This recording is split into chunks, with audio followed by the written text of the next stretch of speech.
Արփիլիճ ազգային պարկը իր ուրույն տեղն ու դիրքը ունի Շիրակի մարզում։ Մի փոքր հոսքի նվազում եմ նկատում, Ասղիկչյանը, այդ նվազումը պայմանավորվում է, ինձ թվում է զուտ եղանակային պայմաններից ելնելով։ Արդյոք կարիք կա, որ մշտապես խոսվի Արփիլիճ ազգային պարկի դերի, նշանակության, կարևորության, առանձնահատկության մասին։ Կա 140 տեսակի թռչնատեսակ, որոնց շատերը գրանցված են ցավոք սրտի Կարմիր գրքում, ամբողջ Կովկասյան երկրների տարածքում աճում է 1700 անոթավոր բույս, դրանցից 670-ը կարելի է հանդիպել Արփիլիճում։ Կարծում եմ, որ այդ ամեն ինչը գնահատելու ժամանակն է։ Ինչն է այսօր այցելուին զբոսաշրջիկին առաջին հերթին բերում դեպի Արփիլիճ ազգային պարկ։ Շատ հանրաճանաչ զբոսաշրջային կազմակերպություններ, իրենց ուղղությունների մեջ Արփիլիճը կա նշված։ Արփիլիճ հասնելն է, կարծես թե ռիսկի հարց դարձել։ Քանի որ շատ զբոսաշրջիկներ չեն գալիս Արփիլիճ զուտ ճանապարհային խնդիրներից ելնելով, Աղմուկը եւս աղտոտիչ է եւ առաջին ուժեղ վտանգն է հենց թռչունների համար։ Այդ ռիսկը ինքը վերահսկելի է։ Ամեն դեպքում մեր բնությունը չքնաղ է, պետք է գալ եւ տեսնել այն։ Համեցեք Արփիլիճ։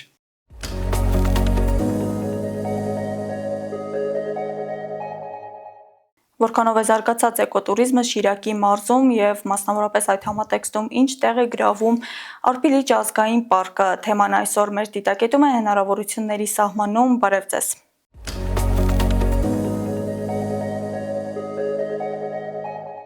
Տաղավարում իմ հյուրը Արփիլիճ ազգային պարկի զբոսաշրջության եւ հասարակության հետ կապերի մասնագետ Հրանտ Ոսկանյանն է։ Բարև ձեզ, պարոն Ոսկանյան։ Բարև ձեզ, Ասղիկչյան։ Շնորհակալ եմ, որ ընդունել եք մեր հրավերը։ Շնորհակալություն հրավերի համար, մեծ սիրով։ Պարոն Ոսկանյան, տեսեք, Արփիլիճ ազգային պարկը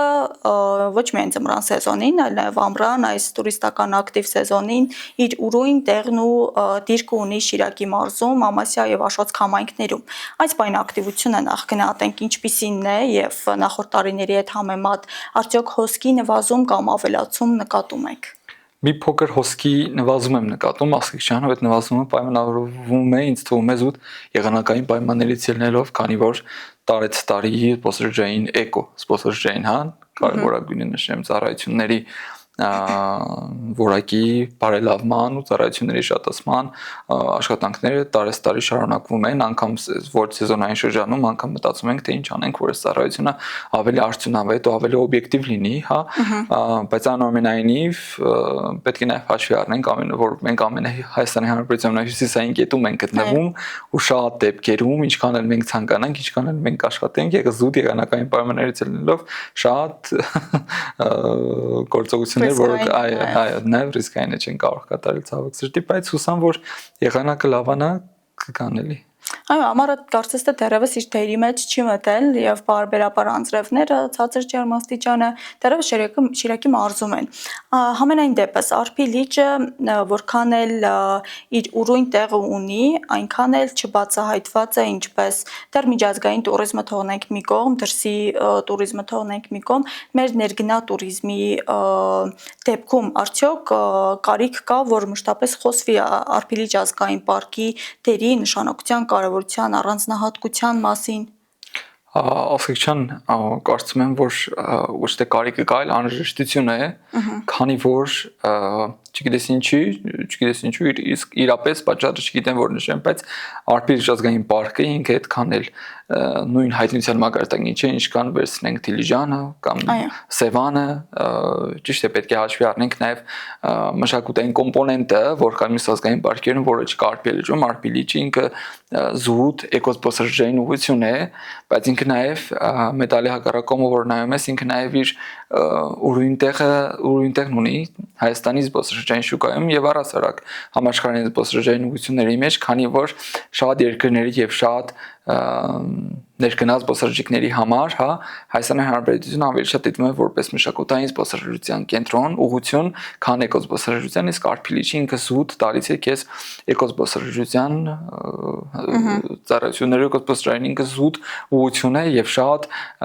ներկնած զբոսաշրջիկների, ովքեր գալիս են այլ երկրներից, հա, գրեթե աշխարհի բոլոր երկրներից գալիս են, հա, իրենց հիմնական ուղղությունը հենց էկոզբոսաշրջային ծառայություններից օգտվելն է, թռչնադիտարկում անելն է, կենտանադիտարկում անելն է, ինչ որ ծաղիկների ուսումնասիրություն, հա, թույլատրել իհարկե բուսատեսակներ, այսինքն ֆաունա եւ ֆլորայի հիմնական ուսումնասիրությամբ, հա, գալիս են շատ զբոսաշրջիկներ մեր մոտ։ Կարծես թե կենսաբազմազանության ցայտուն օրինակ է եւ նաեւ այդ կենսաբազմազանության պահպանության ցայտուն օրինակներից է, այ ինչը կարելի է առանձնացնել ինչպես բուսատեսակների մասով, այնպես էլ կենթանիների մասով։ Նայր Ասկչյան Հայաստանի Հանրապետությունը փոքր երկիր է, չէ՞։ Ու մեր լինելով փոքր երկիր, երկրի մոտավորապես 20%-ը հանդիսանում է բնապահպանական տարածք։ Եվ դա բավականին լավ ցուցանիշ է, երբ որ վերցնում ենք, որ երկրի տարածքը այդքան էլ մեծ չէ ու 20%-ը բնապահպանական տարածք է, դա բավականին լավ ցուցանիշ է, բայց պետք է նաև հաշվի առնենք այն փաստը, որ հենց քանի որ խոսում ենք Արփի լճի մասով, հա, ասեմ, որ մենք նաև իրականացնում ենք պահպանություն, էկոհամակարգի պահպանություն եւ ճիշտ է մենք նշում ենք, որ տարածքում կա 140 տեսակի թռչնատեսակ, որոնց շատերը գրանցված են ցավոք սրտի կարմիր գրքում, ամբողջ Կովկասյան երկրների տարածքում աճում է 1700 անոթավոր բույս, դրանցից 670-ը կարելի է հանդիպել Արփի լճում, Արփի լճի տարածքում, հա, դրանցից շատերը մինչև այս ժամանակակից հասարակացման շրջանը, երբ արդեն ամեն քայլ է փոխենք տեղատուն, կա հասանելի տեղամիջոց, շատերը բնիկները որտեղ ապրել են այդտեղ, հա, որոնք հասանելիություն չեն ունեցել քաղաքին կամ հա ներկայիս գործող այո իրենք այդ բույսերն են հավաքել, տեղամիջոցներ են սարքել, որպեսզի ծմրանը կարողանան գոյատևել ու այսօր կարծում եմ, որ այդ ամեն ինչը գնահատելու ժամանակն է։ Այն ժամանակ ինք եղել է միջոց մարդկանց ապրելու, օգնելու, գոյատևելու հայ ծանր ժամանակը։ Իսկ այսօր ինքն ունի պահպանության կարիք ու ասիքշան ու կարծում եմ, որ ամենառաջի գործոնը պահպանության գործում դա գիտելիքի ներդրումն է, այսպես ասեմ, մարդկանց մեջ, հա, եւ ուսումնասիրությունն է ու կարծում եմ, որ այսօր ամեն ինչ այնքան հասանելի է, որ պարտադիր չէ, որ ազգային պարկի աշխատակիցները ամեն օր խոսեն, հա, պատմեն, ինձ թվում է, եթե անգամ ցանկություն ունենան, մարդիկ էլ անգամ կարող են իրենք էլ ուսումնասիրել, հասկանալ, որ իրենց նման Շիրակի մարզի, հա, Շիրակի մարզիցիները, այսպես ասեմ, հա, իրենք նմանանդ, որ իրենց կոպիտ ասեմ, իրենց քթի տակ կա այսպիսի բնության անկյուն, որտեղ կա այդքան մեծ էկոհամակարգ, որը պահպանության, պաշտպանության կարիք ունի, քանի որ մենք կարող ենք ասել, այո, եւ ճանաչման, ճիշտ է, Ասիքչյան, ու մենք կարող ենք նշել այն փաստը, որ մենք մեր գործը փոքր շատ է կատարել ենք պահպանության ու արդեն մենք այս ամեն ինչը հաջորդ սերունդներին փոխանցելու process-ի մեջ ենք ու կցանկանամ, որ մեզ հաջորդող սերունդներով ում կանցնի այս հարստությունը, իրենք կարողանան գիտակցել իրական արժեքը, քանի որ երբ որ նշում ենք 670 տեսակի անոթավոր բույս, 140 տեսակի թռչնատեսակ, 200-ից ավելի հակատնասումներ, բավականին լուրջ ցուցանիշներ են Ասիքչյան ու բավական։ Եվ դա նաև գիտական ցուցանիշներ են կարծես թե։ Այս համատեքստում հետաքրքիր է այցելուները, զբոսաշրջիկները, ովքեր գալիս են ավելի կրթական, ճանաչողական հետաքրքրվածությունից ելնելով, թե պարզապես իրենց հետաքրքիր է գալ տեսնել, ծանոթանալ այդ ամեն ինչին, որովհետև երբեմն նաև ուսանողներ են լինում, ովքեր ինչ-որ աշխատանքի շրջանակում են գալիս, այ ինչն է այսօր այցելուին, զբոսաշրջիկին առաջին հերթին բերում դեպի Արփի լիճ ազգային պարկ։ Ասիքչյան հարցիդ միանգամյա պատասխան տալը, այսպես ասեմ, մի քիչ դժվար կլինի, քանի որ չունեմ ես նման պատասխան, կարող եմ պատճառներ նշել մի քանիսը, հա, մեծ մասամբ այո, գալիս են հենց գիտական ուղղվածությամբ, Ասիքչյան շատ-շատերը հետաքրքրում է, գալիս են, իրենք իրենց ուսումնասիրությունն են կատարում, թռչնադիտարկումն են կատարում, շատ հանրաճանաչ զբոսաշրջային կազմակերպություններ, ասեմ, որոնք Հայաստանի սահմաններից դուրս նաև վայելում են մեծ համբավ, իրենք էլ իրենց ուղղությունների մեջ Արփի լիճը կա նշված, ինչպես օրինակ Ուրբան Արմենիան ինքը բավականին մեծ տեսարան ունեցող զբոսաշրջային կազմակերպություններից է հայում եւ իր ուղղությունների մեջ կա Արփի լիճը, որտեղ նշված է, որ մենք գնում ենք այնտեղ թռչնադիտարկում անելու ու տվյալ զբոսաշրջիկները, որոնք հիմնականում այլ երկրներից են, այսինքն ներքնած զբոսաշրջիկներ են, իրենք գալիս են զուտ գիտական նպատակներով, բայց շատ շատերը այսպես մի արտահայտություն կա, ասում է չկա չարիք առանց բարիք, չէ, այս կորոնավիրուսային շրջանից հետո երբ որ մարդիկ տեղ չունեին գնալու, այսպես ասած ու ստիպված սկսեցին բավարարվել այն ամենով ինչ որ ունեինք, հա, ներսում էր, հա, ու հետո հասկացան, որ մեր ներսում եղածը ավելի լավն է, քան ինչ որ դրսումն է, մենք զուտ չգիտենք, ու շատերը դրանից հետո սկսեցին գալ արփի, բարձել, գիտենալ, հասկանալ թե ինչ կա, չկա, ու նաև շատ ուրախացնում է այն փաստը, որ շատ պետական քոլեջներ, համալսարաններում, հա, անգամ իմ ուսանողական տարիներին մագիստրոսական թեզի շրջանակներում արփիլիճը ինքը որպես գիտական լուրջ ուսումնասիրության առարկա է դասվում շատ երկրում են հոդվածներ, գիտական նորույթներ, որը նաև համագործակցության շնորհիվ կարող է նաև շատ պայծառ իրականություն դառնալ։ Զբոսաշրջությունը այն ոլորտներից է, որ մշտապես պետք է ձեռքը ժամանակի զարգացման, այսպես զարգերակին լինի եւ նորարարություններին պետք է շատ տեղեկացված լինեն։ Այս թվային ժամանակաշրջանում էկոտուրիզմը ինչ մարտահրավերների առաջ է կանգնած եւ մասնավորապես արփի լիճի պարագայում արդյոք թվայնացումը խանգարում է, թե օգնում է, թե գուցե ընդհանրապես ոչ օգնում է, ոչ խանգարում է։ Ասիկ ջան, հարցին փորձեմ պատասխանել այսպես, հա։ Շատ դեպքերում ինքը չի խանգարում, բայց որ ասեմ շատ օգուտ է տալիս է ոչ, հա, քանի որ մենք բոլորս գիտենք, որ զբոսաշրջությունը ինքը ունի տեսակներ, չէ՞, մշակութային, ինչպես նշեցինք, էկոզբոսաշրջություն, արկածային տուրիզմ, հա, եւ էկոտուրիզմի մեջ հիմնական բուն նյութը հա ինքը կապված է բնության հետ, այսինքն շատ բաներ, ինչքան էլ դու ցանկանաս, ինչքան էլ պլանավորես, իրենք քո, այսինքն դու չես կարող այդ ամեն ինչի վրա ուղիղ ազդեցություն ունենալ, հա, ինչքան էլ ցանկանաս, օրինակ ես ունեմ նաև իմ զբոսաշրջային կազմակերպությունը, հա, եւ զբոսաշրջային կազմակերպությունը ունեմ նաև տուր արփի լիճի հետ կապված, հա, որտեղ ես նաև անում եմ, երբեմն ստացվում է բերում եմ, ու ես այնտեղ նշում եմ, որ մենք գնում ենք թռչնադիտարկման, բայց այնտեղ նաև ես թռչնադիտարկման ներքևետում զուգահեռ նշում եմ, որ ճիշտ է, մենք գնում ենք A կետը կամ B կետը, բայց շատ հնարավոր է մենք ինչքան էլ սպասենք, ինչքան էլ փորձենք, մենք կարող օրինակ հավալուցումներին կամ ճայերին չտեսնենք, չգիտեմ, կամ ցկնկուլերին չտեսնենք, քանի որ ես ուղիղ չունեմ տվյալ, հա, նյութի, այսպես ասեմ, բնության այդ մասնիկի վրա ու ես չեմ կարող այն ստիպելով բերեմ ասել, այո, կանչեմ, հա, լավագույն դեպքում ժամանակակից սարքավորումները կարող են քեզ զուտ օգնություն տալ, որպեսզի մարդկանց ներկայացնես, հա, ինչ կա, կարողանաս ներկայացնել մեր գործընկերները արփա բնապահպանական լանդշաֆտում է, դա չեմ սխալվում անվանումը, եթե անունը սխալ ասացի կներեք, բայց արփայում է եղեգնաձորում իրենք Կովկասյան ընձառյուծի հետ կապված հոլոգրամիկ տեսանյութ ունեին, որ QR-ը մեր կասած հոլոգրամը, այո, քեզ գալիս էր բարձր, որ շատերը չէին կարող, չէ՞, ընձառյուծին գնալու կենտանի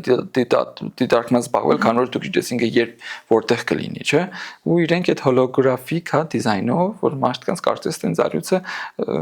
կենտանի իրենց մոտ պատտվում էր, հա, ժամանակակից տեխնոլոգիաների լավ օգտագործման, ճիշտ օգտագործման լավագույն օրինակներից մեկն է, նույն կերպ կարելի է կիրառել նաև նույն օրինակը նաև ինչ չէ կարելի կիրառել արփի լիճում, այո։ Այսինքն հանրահռչակման առումով բնականաբար դրական ազդեցություն կարող է ունենալ։ Իհարկե, իհարկե։ Տեսեք, պարոն Ոսկանյան, որքան էլ թվայնացումն է որոշակի դեպքերում ռիսկ կամ հնարավորություն, այնքան էլ այսօր արփի լիճ հասնելն է կարծես թե ռիսկի հարց դարձել, որովհետև արփի լիճ տանող ճանապարհը առանց այդ էլ բավականին հեռու է ինչպես Գյումրիից, այնպես էլ ուր մնաց Հայաստանի մյուս մարզերից, բայց ճանապարհը մինչ օրս անբարեկարգ է եւ որքան որ ես գիտեմ ու չեմ սխալվում, խորհրդային ժամանակներում է այնտեղ ասֆալտապատ եղել, այն էլ հիմա արդեն քանդվել է եւ շատ անբարեկարգ է ճանապարհը։ Նախ այս ճանապարհի անբարեկարգ լինելը արդյոք կարող է նպաստել, որպեսզի զբոսաշրջիկը օրինակ եկած զբոսաշրջիկը արդեն իր շրջապատին խորհուրդ տա, ասի որ ճանապարհը շատ վատն է, գիտես չարժե հասնել այդ ճանապարհով, տեսնել էս ինչը օրինակ։ Արդյոք դա իր բացասական ազդեցությունն ունի։ Ցավոք սրտի դա ունի միայն բացասական այն ունի միայն բացասական ազդեցություն աստղիկչյան ծավալսրտի, քանի որ շատ զբոսաշրջիկների համար, առհասարակ ոչ միայն զբոսաշրջիկների համար, առհասարակ Հայաստան մուտք գործող անձի համար, ով գալիս է ոչ զբոսաշրջային նպատակներով, բայց զուտ գալիս է Հայաստան, շատ շատեր նաև գալիս են արփիլիճ, քանի որ արփիլիճը նաև Հայաստանի հյուսիսային դարպասն է կարելի ասել ու այո շատ շատերը գալիս են որտեղ Ֆիտաշկիրը սահմանին ինքը բավականին մոտ է գալիս են տեսնելու ինչ կա չկա ու երբ որ գալիս են շատ ցավոտ է որ առաջին տպավորությունը այդպեսին է ինչքան լինել է արփիլիճի աշխատակից հա կամ նախարարության ենթակա աշխատակից բողոքի աշխատակից ցավոքսրտի պետք է նշեմ փաստերը ու անցած տարի երբ եթե չեմ սխալվում անցած տարի ֆորսբոսրության կոմիտեի նախագահը մեր քաղաքապետի հետ կազմակերպել էր բաց հարցազրույց էր, հա, այսինքն խոսում էր, ներկայացնում էր իրենց արած աշխատանքները, մենք հարցեր էինք տալիս, հա, ես ինձ ամենահուզող հարցը դա էր Աստղիկ ջան ու ես հա Տիկին Գրիգորյան խնդրում եմ ձեզ որ այս ճանապարհների հարցը լուծի, քանի որ շատ զբոսաշրջիկներ չեն գալիս արփիլիճ զուտ ճանապարհային խնդիրներից ելնելով ճիշտ Տիկին Գրիգորյանն ինձ ասաց որ Հրանտ ջան խնդիրը նաև նրա հետ է կապված որ իսկ դու չես մտածում որ եթե մենք ճանապարհներ որ վերակառուցենք կարող է զբոսաշրջիկների թիվը նաև այնքան շատանալ որ նաև արդեն վատազդեցություն լինի հա տարածքի հետ կապված օրինակ ինչպեսի վատազդեցություն կարող է լինել հա այսպեսին նայ Աստղիկ ջան ուրեմն կա այսպեսի մի բանաձև նայր Աստղիկ ջան ինքը կոչվում է թողունակությամբ բանաձև հա այս է թողունակության բանաձևի դու հաշվում ես զբոսաշրջիկների թիվը գումարում ես հա բաժանում ես եւ նաեւ բաժանում ես տարածքի ըստ քառակուսի մետրերի ու հաշվում ես ըստ յուրաքանչյուր քառակուսի մետրի այսինքն ըստ թողունակության բանաձևի հաշվում ես թույլատվելիության չափը այսինքն արդյոք զբոսաշրջիկների քանակը չի անցել է թույլատվելիության չափը քանի որ այնուամենայնիվ ինքը նաեւ բապանվող տարածք է, չէ՞։ Ու Տիկին Գրիգորյանն ինձ ասում է, որ Հրանտ ջան կարող է հնարավոր է, որ այնքան շատ զբոսաշրջիկներ կա, որ նաև արդեն ոնց որ օգուտը վնաս դառնա, էլի։ Ես ասացի, որ դա զուտ հաշվարկ է, հա, բարձ հաշվարկ է։ Կարելի վերահասկել։ Այո, ամենաառաջինը կարելի է հաշվել ու տեսնել, որ եղած զբոսաշրջիկների թիվը անգամ մոտ չէ այն թվին, որը թույլատրելի սահմանն է։ Այսինքն եթե դու ճանապարհ մենք հա ճանապարհը սարքենք, վերակառուցենք ճանապարհը, ընդդենք եկել է 5000, կգա 7000, թող կա լավագույն 8000, բայց չի գա միանգամից 20000։ Դա բարձ է։ Այս բարակայում օրինակ բնապահպանության մեջ մենք գիտենք, որ աղմուկը եւս աղտոտիչ է եւ առաջին ուժեղ վտանգն է հենց թռչունների համար։ Գուցե հենց նաեւ այդ ռիսկն է հաշվի առնվել։ Աստղիկ ջան, կարծում եմ, որ այդ ռիսկը ինքը վերահսկելի է, քանի որ յուրաքանչյուր մեքենա, այսինքն առհասարակ մեքենա է, չէ, անհատել, հա, ով փորձում է մուտք գործել արփիլիճ ազգային պարկի տարածք, ինքը գրանցվում է, վերցնում է բոլոր անհրաժեշտ տվյալները, կոնտակտները, անձնագիրը եւ վերահսկելը բավականին հեշտ է ու ասեմ, որ բացի մեր աշխատակիցներից, ովքեր տարածքում են, մենք նաեւ ունենք էկոպարեկներ, որոնք 24/7 ռեժիմով աշխատում են, այսինքն եթե ինչ-որ մեկը ձայն, հա, այնպեսի ձայնանի, որը կխանգարի, հա, բարձր որ հա այդ ձայնը այդ աղմուկը միանգամից կվերահսկվի։ Չեմ կարծում որ դա սպառնացող խնդիր է, որը կարող է խոնչետոտել այն փաստին, որ ճանապարհները չվերակառուցեն, ամենայնիվ կարծում եմ որ շատ-շատերի համար արփիլիճը ու արփիլիճից արդեն սկսվող ճանապարհը ինքը առաջին տպավորությունն է Հայաստանի Հանրապետության մասին ու կարծում եմ որ կարևորագույն ու առաջնային խնդիր է ըստիս, որ այդ ճանապարհները վերակառուցվեն ինչքան հնարավոր է։ Դե նաև պետք է հաշվի առնել, որ այդ ճանապարհը չի տանում միայն արփիլիճ եւ այդտեղ կան բազմաթիվ բնակավայրեր եւ դրանք դատարկվող բնակավայրեր են, ուստի դա ռազմավարական նշանակություն ունի նախ առաջին հերթին բնակիչների համար, ուստի այն տարական հարմարություն է բնակիչների անցուդարձը կազմակերպելու համար։ Համենայն դեպս այսօր ինչ է պակասում արփիլիճին բացի ճանապարհից, որպեսզի ավելի մեծ տուրիստների հոսք ներգրավի եւ նաեւ մի շատ կարեւոր հանգամանք մենք գիտենք, որ դե Աշոտ Կամասիա տարածաշրջանը յուրահատուկ է նաեւ իր ձմեռային զբոսաշրջությամբ, ուստի երբ է ավելի ակտիվ սեզոն լինում արփիլիճի համար, ավելի ձմեռային սեզոնին, թե այս փուլում։ Աստղիկ ջան, կարծում եմ, որ արփիլիճի թաքնված ու չօգտագործված պոտենցիալը ինքը ձմեռային շրջանին է։ Քանի որ մենք համեմատենք Գեղի Պատրուշի կամ Ծաղկաձորի հետ, Արփի լճում ձմեռային զբոսաշրջության զարգացման բոլոր նախադրյալներն ավելի մեծ են, քան շատ Հայաստանի Հանրապետության մյուս ձմեռային զբոսաշրջության ակտիվ վայրերում, բայց ցավոք սրտի չկային համարժեք ուշադրությունը ու չկային ինչ որ տանում է մարդկանց դեպի Ծաղկաձոր կամ դեպի այլ կետեր, քան Արփի լճում ձմեռն ավելի երկար է, քան ամառը առհասարակ այդ տարածքում, ու զբոսաշրջային պոտենցիալի օգտագործման հեռանկարներն ահռելի են, սուտ պետք են գործիքներ, միջոցներ, իսկ դա արդեն մի քիչ մեծ, ավելի մեծ մասշտաբների ժամանակի եւ նախաձեռնողականության հարց է։ Այո։ Ամեն դեպքում մեր բնությունը չքնաղ է, պետք է գալ եւ տեսնել այն եւ շնորհակալություն նաեւ ձեզ հետաքրքիր զրույցի համար, պարոն Ոսկանյան։ Ձեզ եմ շնորհակալ Աստղիկյան մեծ սիրով, համեցեք Արփի լիճ։ Իսկ ես մեր հեռուստադիտողին եւ հետևորդներին հիշեցնեմ, որ տաղավարում զրուցում էի Հրանտ Ոսկանյանի հետ, կհանդիպենք։